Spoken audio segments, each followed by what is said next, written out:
Dear students, good morning. So இன்னைக்கு வந்து ஒரு பத்து ப்ராப்ளம் பார்த்துட்டோம். அடுத்து வந்து ஒரு 4 ப்ராப்ளம் பார்ப்போம் இன்னைக்கு.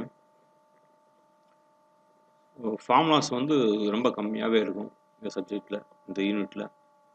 அதனால் வந்து நீங்கள் வந்து ஃபார்முலாவை கொஞ்சம் நல்லா ஃபாலோ பண்ணிடுங்க.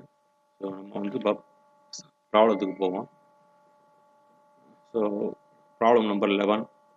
A cutter will cut for 6 hours before if needed resharpening. It takes 20 minutes to change the tool. If the tool can be sharpened 12 times before it is discharged, determine the unit tool change time per cycle. So பார்த்தீங்கன்னா tool change time per cycle வந்து அவங்க கேட்டிருக்காங்க. Tool change time கேட்டிருக்காங்க.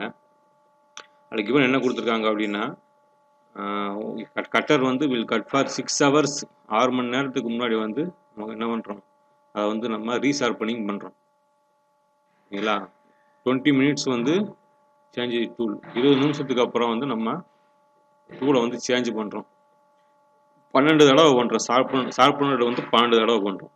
சரி, என்னென்னு பார்த்தீங்கன்னா, எல்லாமே வந்து ஃபார்முலாவில் நம்ம சப்ஸ்டியூட் பண்ண வேண்டியதுதான். இப்போ அவங்க கேட்டிருக்கிறது என்ன அப்படின்னா, யூனிட் டூல் சேஞ்ச் டைம். சரிங்களா? Unit tool change time per cycle T equal to TC TU divide by D.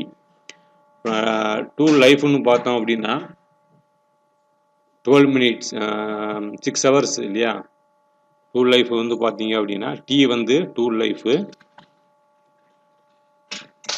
DC வந்து 20 minutes, டிசி வந்து 20 minutes. இது வந்து சேஞ்ச் தி டூல். நம்ம டூலை வந்து சேஞ்ச் பண்ணக்கூடிய டைம் வந்து 20 minutes. அது வந்து டிசி சேஞ்ச் தி டூலுக்கு வந்து டிசி யூஸ் பண்ணுறோம். டியூ அப்படின்னா நம்ம வந்து டியூ அப்படின்னா வந்து 6 போட்டிருக்கோமா? ஆமாம், டியூ வந்து நம்மளுக்கு 6 hours போட்டிருக்கோம். 6 hours போட்டிருக்கோம் அப்படின்னா 360 minutes. அப்புறம் டி வந்து 12 into 6 equal to hours வந்து 4320 minutes. எல்லாத்தையும் மினிட்ஸாக மாற்றுறது. ஆனால் ஃபார்முலாவில் வந்து சப்ஸ்டியூட் பண்ண வேண்டியது D K into D U divide by D T 20 into 360 divide by 4320. இதை ஆட் பண்ணோம் அப்படின்னா நம்மளுக்கு 1.67 minutes கிடைக்கும். சரிங்களா? எல்லாம் ஃபார்முலா தான். ஸோ அடுத்து ரெண்டாவது சம்மு பார்த்தோம் அப்படின்னா, a hole being bored on a lathe is to be checked by a go-no-go plug gauge. The operator takes 10 seconds to check the hole. The gauge is used twice for each piece and the number of pieces to be made are 200. Determine the measuring time allowance. கேட்டிருக்காங்க. அதுக்கு formula வந்து T C by equal to T C by capital T C by N plus S. நல்லா வந்துங்க. Checking time allowances equal to T C equal to T C by N plus 1. இந்த DC வந்து என் DC போட்டிருக்கோம்ல, அது எவ்வளோ வந்து தெரியுமா? 4000 இல்லைங்களா? 4000 கண்டுபிடிச்சிருக்கோம். 10 into 2 into 200, அது வந்து 4000 செகண்ட் டிவைட் பை n + 1, 200 + 1, அப்படின்னா வந்து 19.9 seconds. சரிங்களா? 19.9 seconds. செக்கிங் டைம் அலவன்ஸஸ் வந்து T C equal to capital T C divide by N plus. உங்களுக்கு கேபிட்டல் டிசி வந்து 10 into 2 into 200, அப்புறம் 4000 செகண்ட். அதை வந்து இங்கே ஆட் பண்ண வேண்டியது. ஆட் பண்ணி நம்ம டிசி கண்டுபிடிக்கலாம். செக்கிங் டைம் அலவன்சஸ் வந்து 19.9 செகண்ட். சரிங்களா? ஸோ அடுத்த சம்மு, இது வந்து முக்கியமான சம்மு. நீங்கள் கண்டிப்பாக வந்து இதை வந்து இதே மாதிரி இன்னொரு மெத்தட் இருக்கும், நீங்கள் வந்து ப்ராக்டிஸ் பண்ணி பார்க்கணும். பாருங்கள். 50 casting are to be machined in 5 setup. Calculate the cost of production with the help of the following given data. Machine time 12 minutes per casting, non-machining time 21 minutes per casting, setup time 45 minutes per setup, tool sharpening 40 minutes per casting, fatigue 20%, personal needs 5%, tool change time 10 minutes, tool life 8 hours, checking time 50 seconds with 5 checks casting, performance factor 1.4, direct labor cost வந்து rupees 5 per hour. So இதில் வந்து அவரை நம்ம கண்டுபிடிக்கணும், முதல் வந்து total hours நம்ம கண்டுபிடிக்கணும், ஆனால் லேபர் அவர் நம்மளால் கண்டுபிடிக்க முடியும். ஸோ இது வந்து கொஞ்சம் சேஞ்சான ஒரு டிஃப்ரெண்டான ஒரு சம்மு, முக்கியமான சம்மு, அடிக்கடி கேட்கக்கூடிய சம்மு. அதனால் வந்து நீங்கள் தயவுசெய்து வந்து இதே மாதிரி சம்மு ஒன்று இருக்குது புக்கில், அதை ப்ராக்டிஸ் பண்ணுங்கள். ஸோ நம்ம சால்வ் போவோம், ஓகேங்களா? ஸோ மொதல் வந்து பார்த்தீங்கன்னா மிஷின் ப்ளஸ் நான் மிஷின் டைம் அப்படின்னு பார்க்குறப்ப 12 + 21 இது ரெண்டையும் ஆட் பண்ணிடணும். So 33 minutes. அதுக்கப்புறம் ஃபெட்டிக்கு வந்து 20% அப்படின்னா அப்புறம் 33 மினிட்ஸில் 20% 66.6 மினிட்ஸ் ஃபெட்டிக்கு. அடுத்து பர்சனல் நீட்ஸ் 5% அப்படின்னா 1.65 மினிட்ஸ் போட்டு, சரிங்களா? அடுத்து டூல் ஷார்ப்பனிங் டைம் கொடுத்துருந்தாங்க 4 மினிட் டிவைட் பை கேஸ்டிங் அப்படின்னு. அப்புறம் இது என்ன பண்ணுவாங்க அப்படின்னா 10 × 12 டிவைடட் பை 8 × 60 அப்படின்னு போடுவாங்க. எப்படி அப்படின்னா டூல் லைஃப் 8 ஹவர்ஸு, 8 ஹவர்ஸ்னால் 8 மினிட்ஸில் மாற்றினோம்னா 8 × 60. அதுக்கப்புறம் டிசி போட்டிருக்காங்களா, டூல் சேஞ்ச் டைம் 10 மினிட்டு. அதுக்கப்புறம் வந்து டியூ 12 மினிட்டு, சரிங்களா? டியூ மிஷினிங் டைம் வந்து 12 மினிட்டு, சரிங்களா? ஸோ இது வந்து அப்படியே சப்ஸ்டியூட் பண்ண வேண்டியதுதான், வேறு நீங்கள் எந்த டேட்டாஸும் எடுக்கணும்னு அவசியமே கிடையாது. ஸோ டூல் ஷார்ப்பனிங் டயத்துக்கு ஃபார்முலாவுக்குரிய டிசினா வந்து டூல் சேஞ்ச் டைம் எங்கே இருக்குது, 10 மினிட்ஸ் இங்கே இருக்குது. இப்போ டியூ அப்படின்னு வந்து மிஷினிங் டைம் இந்த இருக்குல்ல, மிஷினிங் டைம் வந்து டியூ. இப்போ கீழே வந்து டூல் லைஃப் 8 ஹவர்ஸு, அவ்வளோ. இது சப்ஸ்டியூட் பண்ணிங்க அப்படின்னா டூல் ஷார்ப்பனிங் டைம் கிடைக்கும் 0.25 மினிட் பர் கேஸ்டிங்.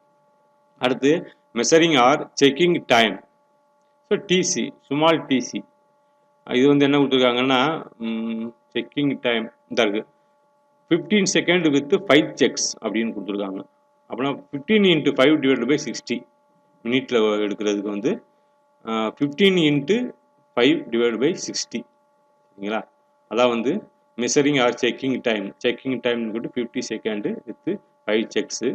நம்ம வந்து 50 × 5 டிவைட் பை 60 = 1.25 எடுத்துக்கிறோம். ஸோ எல்லாத்தையும் நம்ம கூட்டணும், சரிங்களா? டோட்டல் டைம் வந்து எல்லாத்தையும் கூட்டணும். என்னென்ன கூட்டணும்னா இங்கே 33 மினிட்ஸை கூட்டணும், 66.6 கூட்டணும், 1.65 கூட்டணும், அதுக்கப்புறம் 0.25, அதுக்கப்புறம் 1.25 எல்லாத்தையும் கூட்டினோம்னா நம்மளுக்கு வந்து 42.75 மினிட் கிடைக்கும், சரிங்களா? ஒரு கேஸ்டிங் வந்து 42.75. ஸோ டைம் ஃபார் 50 கேஸ்டிங்க்கு என்ன வரும் அப்படின்னா இன்ட்டு 5, 42.75 × 5 போட்டால் 50. சில 50 இங்கே சின்ன சேஞ்ச் இருக்குது.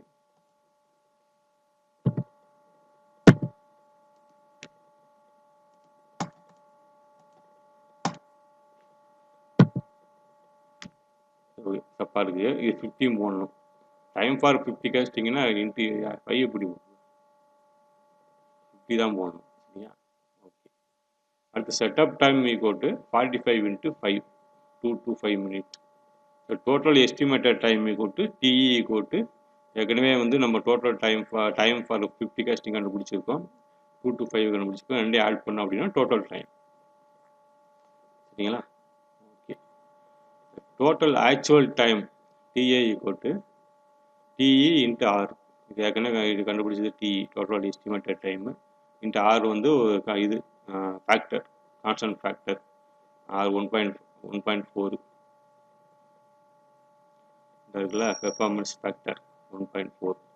ஸோ அந்த வேலையை சப்ஸ்டியூட் பண்ணோம்னா நம்மளுக்கு டோட்டல் ஆக்சுவல் டைம் கிடைக்கும். ஸோ இப்போ டேரக்ட் லேபர் காஸ்ட் வந்து ₹5 per hour. So production cost வந்து 330.5 டிவைட் பை 60 × 5 அதாவது மல்டிபிள் பண்ணிட வேண்டியது.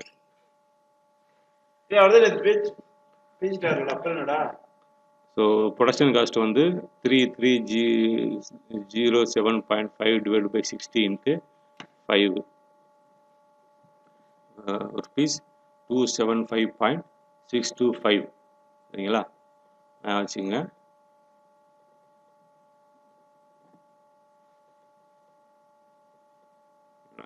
மறுபடியும் சொல்கிறேன். ஸோ வந்து கிவன் டேட்டாவை உங்களுக்கு எடுத்து எழுதிக்கிங்க. ஸோ மிஷின் நான் மிஷினிங் டயத்தை வந்து முதல்ல ஆட் பண்ணிக்கோங்க. ஆட் பண்ணிங்கன்னா 33 minutes கிடைக்கும். ஃபெட்டிக்யூ எடுங்க 20%. 33ல் வந்து 20% வந்து 6.6. அடுத்து பர்சனல் நீட்ஸ் வந்து 5%, அது 1.65 minute. So tool sharpening time வந்து T equal to TCTU divided by T. TCTU divided by T. 10 into 12 divided by 8 into 60. Total வந்து 0.25 minute per casting. And measuring or checking time TC equal to 50 into 5 divided by 60 equal to 1.25 minute per casting. Measuring or checking time வந்து 50 into 5 divided by 60 equal to 1.25 minute per casting. So எல்லாத்தையும் என்ன add பண்ணணும், total டயத்துக்கு வந்து எல்லாத்தையும் add பண்ணோம் அப்படின்னா நம்மளுக்கு 42.75 minutes per casting கிடைக்கும். சரிங்களா? எல்லாமே ஃபார்முலா தான். நீங்கள் வந்து தனியாக படிக்க அவசியமே இருக்காது. ஃபார்முலா தெரிஞ்சால் நீங்கள் வேலை சப்ஸ்டியூட் பண்ணி போயிட்டே இருக்கலாம். இல்லைன்னா அடுத்து வந்து பார்த்தோம் அப்படின்னா time for 50 casting. So 50 casting நம்ம பார்க்குறப்போ வந்து இன்ட்டு மல்டிபிள் பண்ணிடணும். ஒரு கேஸ்டிங்க்கு வந்து 42, ஒரு கேஸ்டிங் வந்து 42.75. நமக்கு வந்து 50 castingனா இந்த வேல்யூ கிடைக்கும். ஓகே, அது செட்டப் டைம் வந்து 45 into 5. சரிங்களா? ஏற்கனவே 45 கொடுத்துருக்காங்க.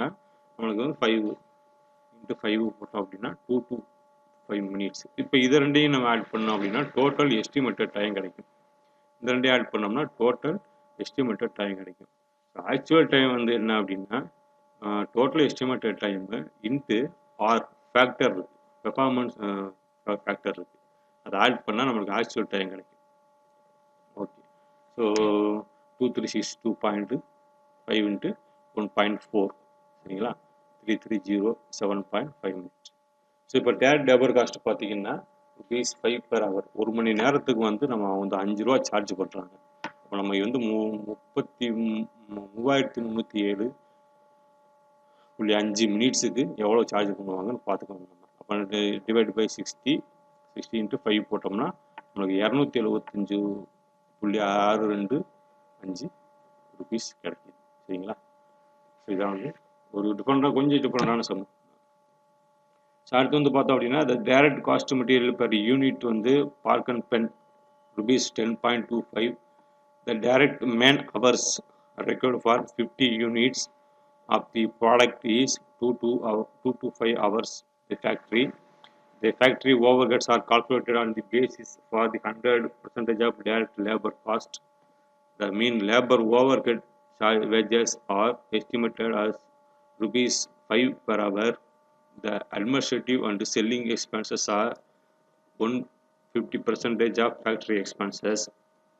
A discount of 20% is given for the distribution on the list price. The price of the product is fixed on the basis of 20% of marking on the total cost as profit. Fix the list price per unit of the product. So எல்லாமே வந்து நம்மளுக்கு datas வந்து கொடுத்துட்டாங்க. So முதல் வந்து நம்ம என்ன பண்ணணும், டோட்டல் யூனிட்ஸ் எவ்வளோன்னு பார்க்கணும். டோட்டல் யூனிட்ஸ் வந்து எவ்வளோ கொடுத்துருக்காங்க, 50 கொடுத்துருக்காங்க. இப்போ டேரக்ட் மெட்டீரியல் காஸ்ட் முதல்ல ரெடி பண்ணுவோம். So cost per unit, number of units. So number of units எவ்வளோன்னு பார்த்தோம் அப்படின்னா 50. காஸ்ட் பர் யூனிட் வந்து எவ்வளோ அப்படின்னா காஸ்ட் பர் யூனிட் வந்து ₹5 இல்லைங்களா? காஸ்ட் பர் யூனிட் வந்து ₹5. அது வந்து சார்ஜஸ் அது இல்லை. 10.25 into 50 சரிங்களா? நம்பர் ஆஃப் யூனிட்ஸ் வந்து 50 இந்த இருக்குல்ல. Direct man hours required for 50 units of the product is 2 to 5 hours the factory. Cost per unit எவ்வளவு இந்த இருக்குது. Cost per unit direct material cost ₹10.25 into 50 போட்டோம்னா நம்மளுக்கு வந்து டைரக்ட் மெட்டீரியல் காஸ்ட் கிடைக்கும் லேபர் வேஜஸ் வந்து பெர் ஹவருக்கு வந்து 5 ரூபான்னு சார்ஜ் பண்ணியிருக்காங்க. டோட்டல் டைரக்ட் லேபர் காஸ்ட்னா வேஜஸோட சேர்த்து இந்த இந்த wages number of man hours வந்து நம்ம ஆட் பண்ணணும்.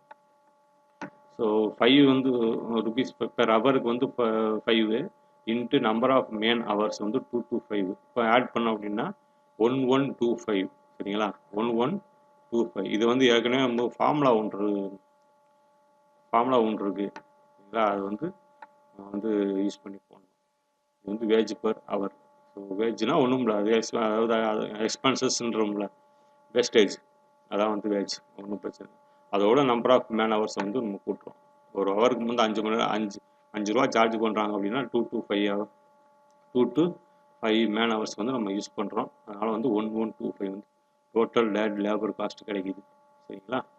இப்போ prime cost equal to direct material cost வந்து 512.5, டைரக்ட் லேபர் காஸ்ட் வந்து 1125. இது ரெண்டையுமே கூட்டினோம்னா ப்ரைம் காஸ்ட் கிடைச்சிருது. இந்த ப்ரைம் காஸ்ட்டோட ஃபேக்ட்ரி ஓவர் ஹெட் நம்ம ஆட் பண்ணுறோம். ஃபேக்ட்ரி ஓவர் ஹெட் என்ன கொடுத்துருக்காங்க? கிவனில் 100% ஆஃப் டைரக்ட் லேபர் காஸ்ட் கொடுத்துருக்காங்க. அப்போ வந்து 1125 மறுபடியும் நம்ம ஆட் பண்ணணும். சரிங்களா? 100% அப்படின்னா 900 ரூபாயா?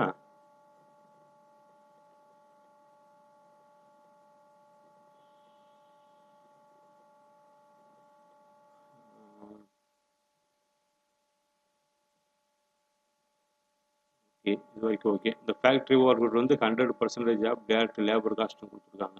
அப்புறம் 100 × 100 × 900 தான் போகிறோம். நம்ம வந்து ஏற்கனவே வந்து லேபர் காஸ்ட் என்ன கண்டுபிடிச்சிருக்கோம்னா 900 கண்டுபிடிச்சிருக்கனால நம்ம 900 போடுறோம். இப்போ ஃபேக்ட்ரி ஓவர் ஹெட் தான் நம்ம கண்டுபிடிக்கணும். சரிங்களா?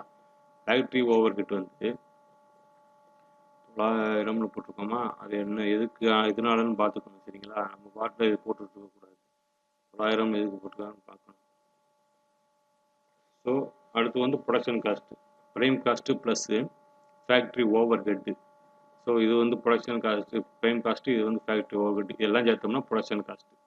ஸோ 2537.5. ஸோ இதோட வந்து அட்மினிஸ்ட்ரேட்டிவ் அண்ட் செல்லிங் ப்ரைஸ் ஓவர் ஹெட்டை சேர்த்தோம்னா டோட்டல் காஸ்ட்டு. சரிங்களா? அப்புறம் அதெல்லாம் ஆட் பண்ணோம்னா என்ன, அதோட வேல்யூ வந்து 150% of factory expenses.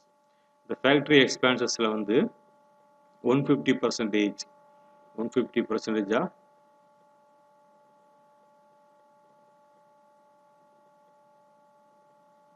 150% of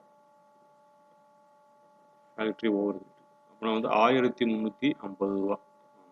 okay. Administrative factory expenses வந்து கிடைச்சிருதா? இப்போ எல்லாத்தையும் இதில் ஆட் பண்ண போகிறோம். 2535.5 இது வந்து ப்ரொடக்ஷன் காஸ்ட். 2535.5 வந்து ப்ரொடக்ஷன் காஸ்ட்டு. அடுத்து அட்மினிஸ்ட்ரேட்டிவ் செல்லிங் ஓவர் ஹெட் வந்து எவ்வளவு? இதில் வந்து நமக்கு 1350. இது ரெண்டையும் ஆட் பண்ணோம் அப்படின்னா நம்மளுக்கு செல்லிங் ப்ரைஸ் கிடைக்குது. சரிங்களா? 3887.5. அடுத்து ப்ராஃபிட் பார்த்தோம் அப்படின்னா 20% ஆஃப் டோட்டல் காஸ்ட். அப்புறம் இதில் வந்து நம்ம 20% எவ்வளோன்னு பார்த்தோம்னா 777.5 கிடைக்கும். சரிங்களா? இதுதான் வந்து ஒரு செல்லிங் ப்ரைஸ் கண்டுபிடிக்கிறது. ஸோ மறுபடியும் நம்ம அந்த சம்மை நான் சொல்கிறேன். ஏன்னா இது கொஞ்சம் பண்ணுறதுக்குல டோட்டல் நம்பர் ஆஃப் யூனிட்ஸ் வந்து 50. சரிங்களா? So direct material cost per unit வந்து number of units, cost per unit into number of units. So cost per யூனிட்டையும் நம்பர் ஆஃப் யூனிட்டையும் மல்டிபிள் பண்ணணும். ஸோ பண்ணுறப்போ 10.25 இன்ட்டு 50 போட்டோம்னா 512.5. அதான் வந்து labour wages, direct material cost. சரிங்களா? இருக்கிற கிவனாக தான் உங்களுக்கு வச்சு கொடுத்தது தான் இது. 10.25 இன்ட்டு 50 போட்டிருக்கோம். இப்போ காஸ்ட் பர் யூனிட் வந்து இந்த 50, நம்பர் ஆஃப் யூனிட்ஸ் வந்து அது வந்து 10.25 வந்து நம்ம கண்டுபிடிச்சது. நம்பர் ஆஃப் யூனிட்ஸ் இது வந்து ப்ரைம் காஸ்ட். இது ரெண்டையுமே வந்து நம்ம மல்டிபிள் பண்ணோம்னா நம்மளுக்கு வந்து 512.5 கிடைக்கும். இதுதான் வந்து மெட்டீரியல் காஸ்ட். நல்லா ஞாபகம் வச்சுக்கணும், மெட்டீரியல் காஸ்ட். அதுக்கப்புறம் வந்து லேபர் வேஜ் பெர் ஹவர். ஒரு மணி நேரத்துக்கு 5 ரூபா அவங்க வந்து லேபர் வேஜ், லேபர் எக்ஸ்பென்சஸ். சரியா? 5 ரூபா சார்ஜ் பண்ணுறாங்க. அப்புறம் டைரக்ட் லேபர் காஸ்ட் வந்து இதை நம்ம ஆட் பண்ணிக்கணும். ஆட் பண்ணி இதோட வேஜ் பர் ஹவர் வந்து 5 into number of man hours இருக்குது கொடுத்துருக்காங்க. அதோட மல்டிபிள் பண்ணோம்னா டோட்டல் லேபர் காஸ்ட் கிடைக்கும். ஒரு ஃபார்முலாவே இருக்குது சரிங்களா. இது வந்து ஓவர் கட்ஸில் இருக்கக்கூடிய ஃபார்முலா பேஸ் பண்ணி இதை வந்து அவங்க வந்து இது மல்டிபிள் பண்ணியிருக்காங்க சரிங்களா. ஸோ இப்போ ரெண்டையுமே ஆட் பண்ணுறோம். டோட்டல் லேபர் காஸ்ட்டையும் மெட்டீரியல் காஸ்ட்டையும் நம்ம ஆட் பண்ணி நம்ம ப்ரைம் காஸ்ட்டு கண்டுபிடிச்சிடுறோம். ஸோ ப்ரைம் காஸ்ட்டு கண்டுபிடிச்சிட்டாலே அடுத்து ஆட்டோமேட்டிக்காக உங்களுக்கு என்ன வந்துடும், ப்ரெஸ்ஸியாக வந்து ஃபேக்ட்ரி ஓவர் ஹெட்ஸு, அடுத்து வந்து ஃபேக்ட்ரி காஸ்ட்டுக்கு வந்து ஃபேக்ட்ரி ஓவர் ஹெட்ஸை வந்து இந்த ப்ரைம் காஸ்ட்டோட ஆட் பண்ணணும்.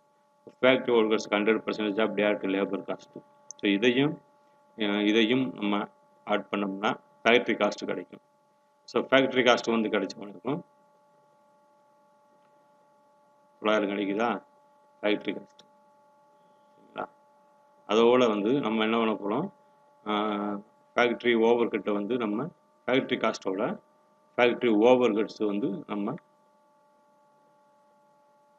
ப்ரைம் ப்ரொடக்ஷன் காஸ்ட்டு கண்டுபிடிக்க போகிறோம். Prime cost plus factory overheads ரெண்டையுமே நம்ம ஆட் பண்ண போகிறோம். ஆனால் வேறு எந்த டேட்டாவும் கொடுக்கல அவங்க, அதனால் வந்து இருக்கிறத வச்சு நம்ம ரெண்டையுமே ஆட் பண்ண போகிறோம். அது வந்து 2537.5 வருது. அதோட அந்த அட்மினிஸ்ட்ரேட்டிவ் வந்து செல்லிங் ஓவர் ஹெட் அதை வந்து நம்ம என்ன பண்ணுறோம், இதில் நம்ம ஆட் பண்ணுறோம். இது வந்து அது வந்து 150% of factory expenses. So 150 into இது இன்ட்டு 900 டிவைட் பை 100 போட்டிங்கன்னா 1350 ரூபா கிடைக்கும் சரிங்களா. ஸோ அதுதான் வந்து அட்மினிஸ்ட்ரேட்டிவ் வந்து செல்லிங் ஓவர் ஹெட். இப்போ வந்து எல்லாமே தெரியும், ப்ரொடக்ஷன் காஸ்ட்டு தெரியும், செல்லிங் ஓவர் ஹெட் தெரியும், ஃபேக்ட்ரி ஓவர் ஹெட் தெரியும், ப்ரைம் காஸ்ட்டு தெரியும். அப்போ எல்லாத்தையுமே நம்ம ஆட் பண்ணோம் அப்படின்னா நமக்கு வந்து 2550 இங்கேயே கண்டுபிடிச்சிட்டோம். இதோட வந்து இந்த 1350 சேர்த்தோம்னா டோட்டல் காஸ்ட்டு இங்கே வந்துடுச்சு. இப்போ ப்ராஃபிட் பார்த்தோம் அப்படின்னா 20% ஆஃப் டோட்டல் காஸ்ட்டு அதுவும் இங்கே போட்டாச்சு. ஸோ அது 20/100 இந்த வேல்யூ போட்டோம்னா உங்களுக்கு இந்த வேல்யூ கிடைக்கும் சரிங்களா. தேங்க்யூ. ஏதாவது டவுட் இருந்தால் நீங்கள் கேட்கலாம்.